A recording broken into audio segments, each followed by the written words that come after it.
अक्षय नवमी व्रत कथा।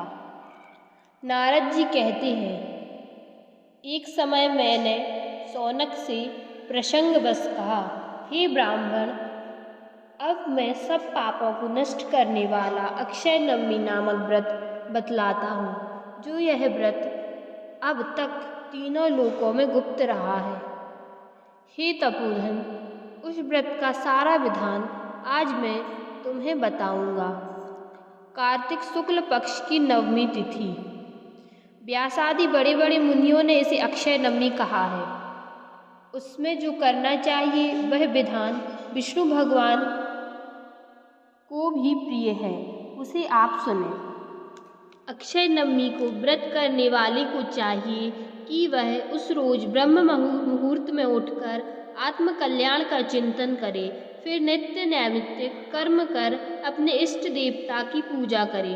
तत्पश्चात सर्वप्रथम पंचोपचार जुटाकर विष्णु भगवान का पूजन करे और लवंग युक्त उत्तम पकवान बनाकर भगवान को भोग लगावे।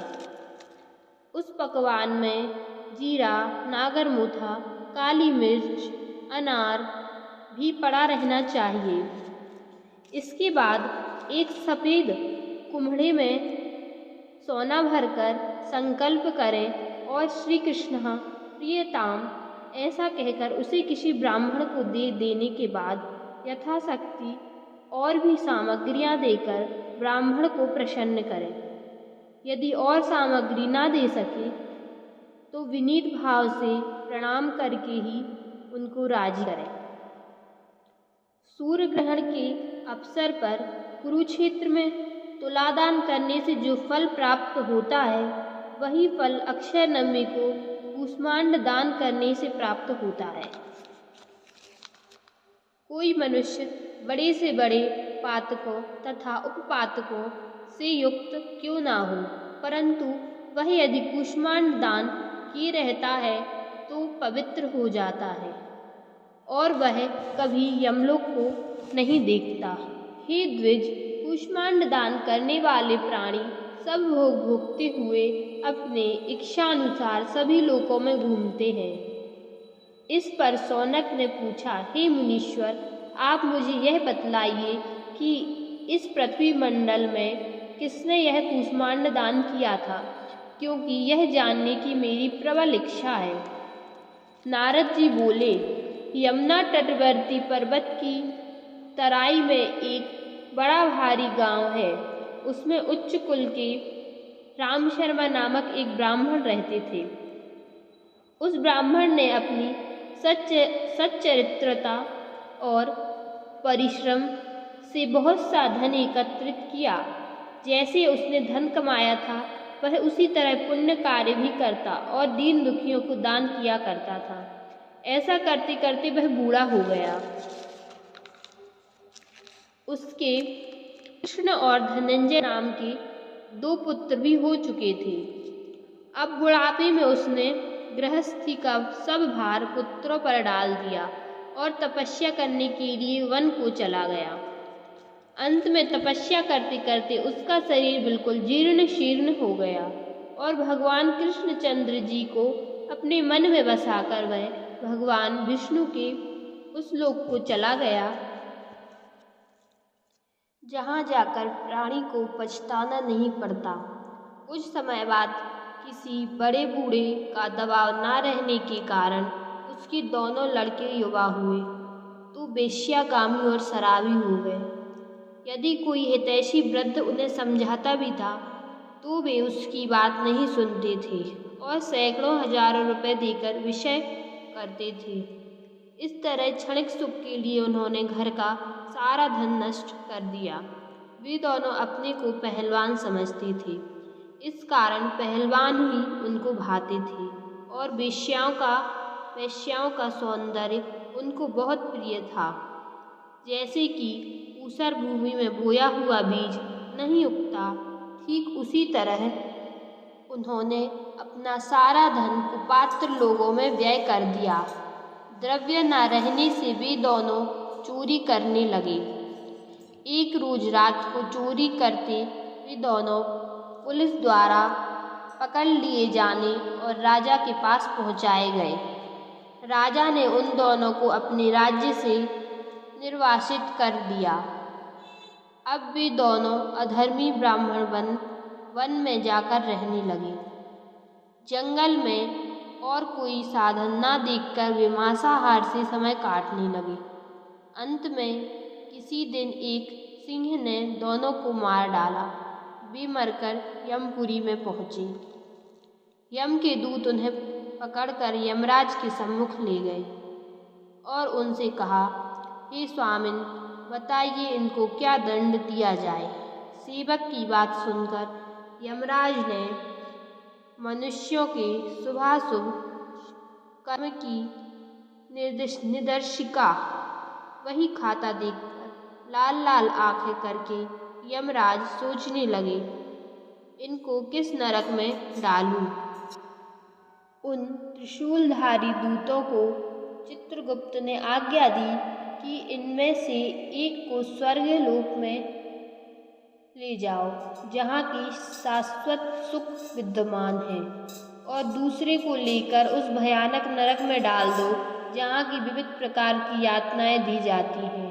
चित्रगुप्त की बात सुनकर वह प्रियंवद नाम का दूत धनंजय को लेकर स्वर्ग लोक को गया और दूसरा पापी कृष्ण शर्मा को नरक में ले गया और उसे क्रोध के साथ ढकेल कर कहने लगा, अभागे ब्राह्मण, जा अपने कर्मों का फल भोग। उधर उसका भाई धनंजय स्वर्ग की ओर जाते हुए रास्ते में विविध प्रकार की विचित्रताएं देख रहा था, जिससे उसे बहुत विस्मय हुआ।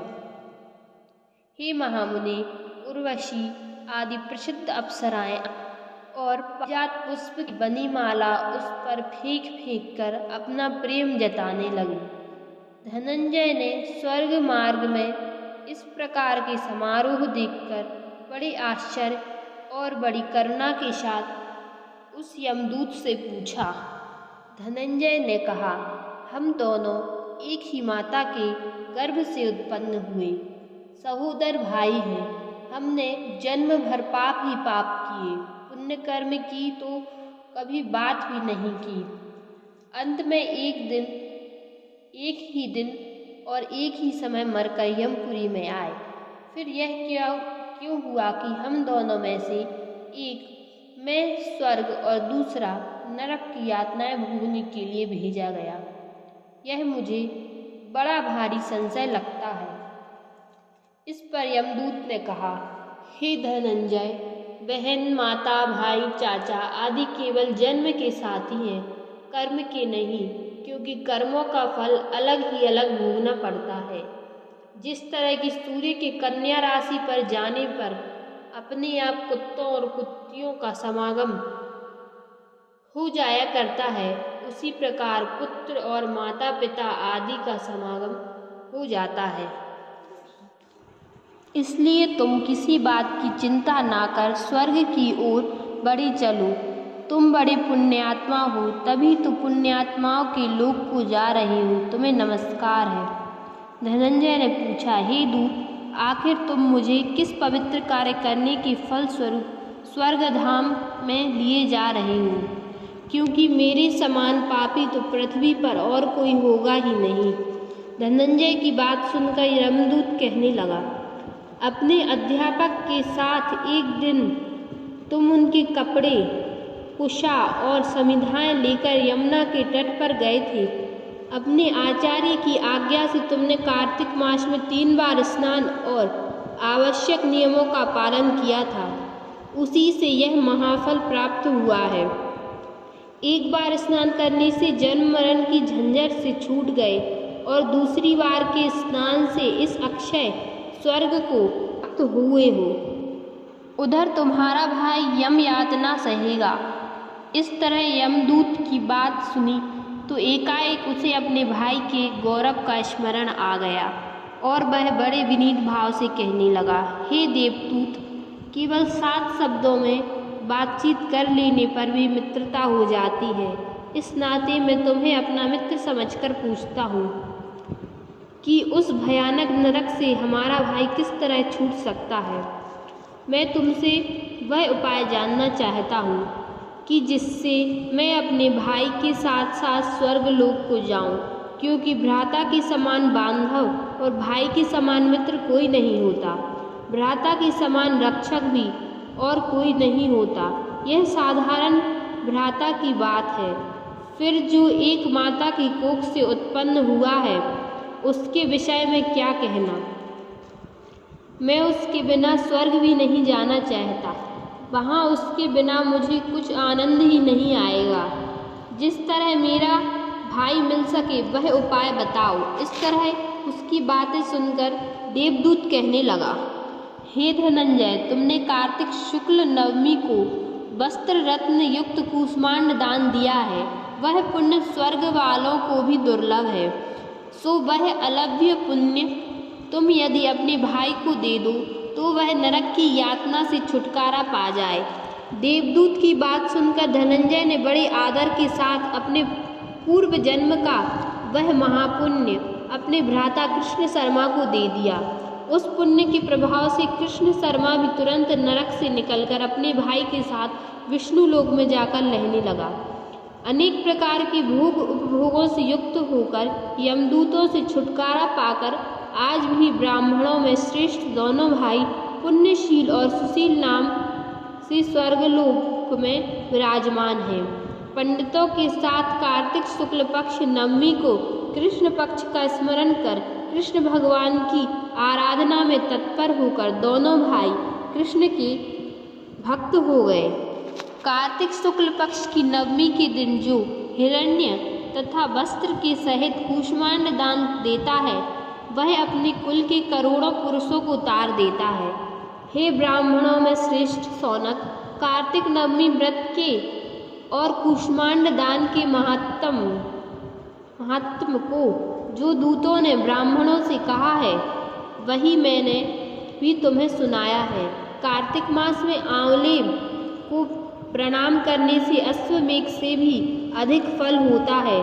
प्रदक्षिणा करने से कोटि अश्वमेघों का फल होता है। जो मैं कहा हूँ जो सत्य है। जो पुरुष हरिभक्ति में तत्पर सत्यवादी ब्राह्मणों को आंवले के नीचे भोजन कराता है, उसी का अन्न गुणकारी होता है। कार्तिक मास से जो लोग आंवले के नीचे भोजन करते हैं, उनके अन्न संसर्ग पाप नष्ट हो जाते हैं।